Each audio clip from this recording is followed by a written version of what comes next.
In the manicured streets of Laurel Creek, a suburban enclave where every hedge was trimmed to perfection, Karen Hensley ruled as the HOA president with an iron grip. A 55-year-old former office manager with a penchant for pastel cardigans and a clipboard always at the ready, Karen saw herself as the guardian of neighborhood standards. Her mission was to enforce the HOA's labyrinthine rules, from banning unapproved mailbox designs to fining residents for leaving trash cans out past 8 a.m. Most in Laurel Creek tolerated her, but for Mia Torres, a 40-year-old single mom and nurse, Karen's reign was a constant headache.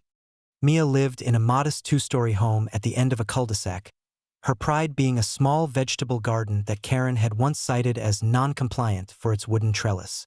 Mia, who worked long shifts at the local hospital, kept her property tidy to avoid Karen's wrath, but she'd heard the stories. Karen berating a teen for skateboarding, Karen measuring a neighbor's grass with a ruler. Still, Mia never imagined Karen's obsession with control would put the entire neighborhood at risk, least of all Karen herself. It was a sweltering July evening when Mia returned home from a 12-hour shift, her scrubs still clinging to her from the hospital's air-conditioned chill.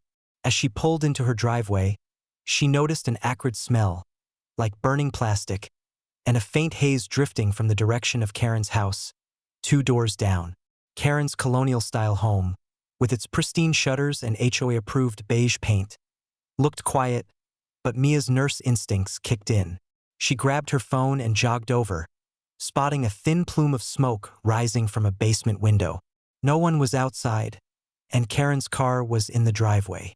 Mia dialed 911, reporting a possible fire, and within minutes, the wail of sirens echoed through Laurel Creek.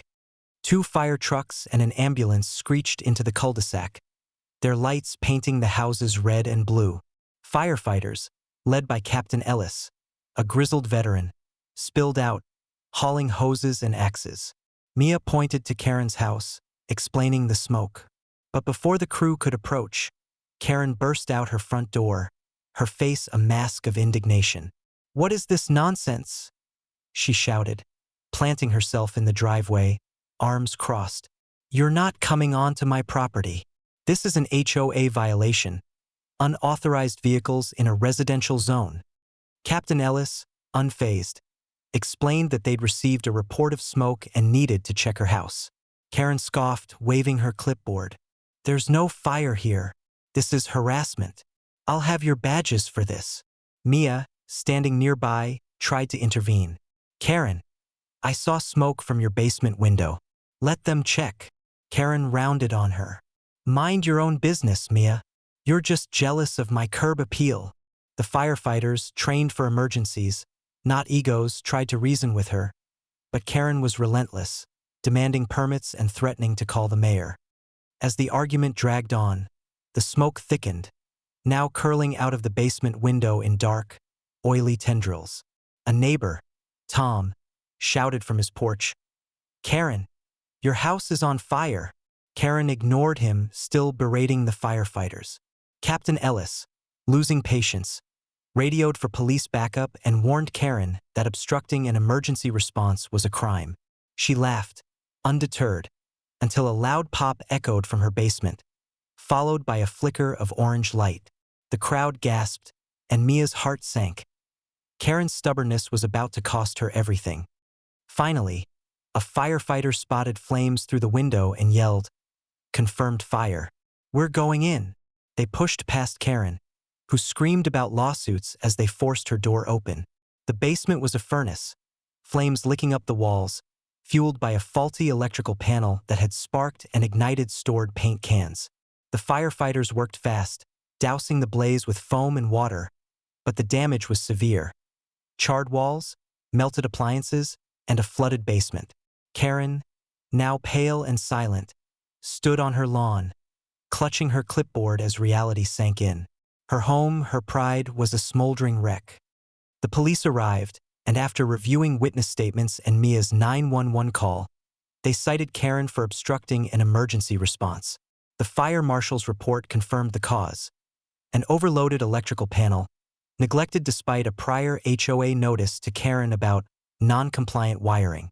The irony wasn't lost on the neighbors, who gathered in hushed clusters, whispering about her hypocrisy. Mia, shaken but relieved no one was hurt, shared her account on the neighborhood's social media group, posting a photo of the smoke and Karen's standoff with the firefighters. The post went viral, with comments like, "She burned her own house down to own the HOA," and "Karen versus firefighters, the ultimate showdown."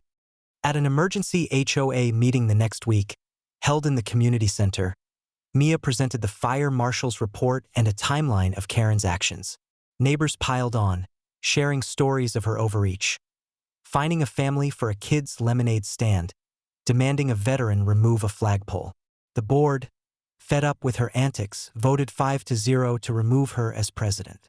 Karen, still defiant, claimed she'd been protecting property values and stormed out, vowing to move. She did, selling her damaged home at a loss to a developer who planned to flip it. Laurel Creek breathed easier with Karen gone. The new HOA president, a retired firefighter, rewrote the rules to prioritize safety over aesthetics, even approving Mia's trellis. Mia's garden flourished, and she hosted a neighborhood potluck, where residents swapped Karen's stories over lemonade. The cul-de-sac felt like a community again, free from the tyranny of a clipboard-wielding dictator who nearly burned her own house down.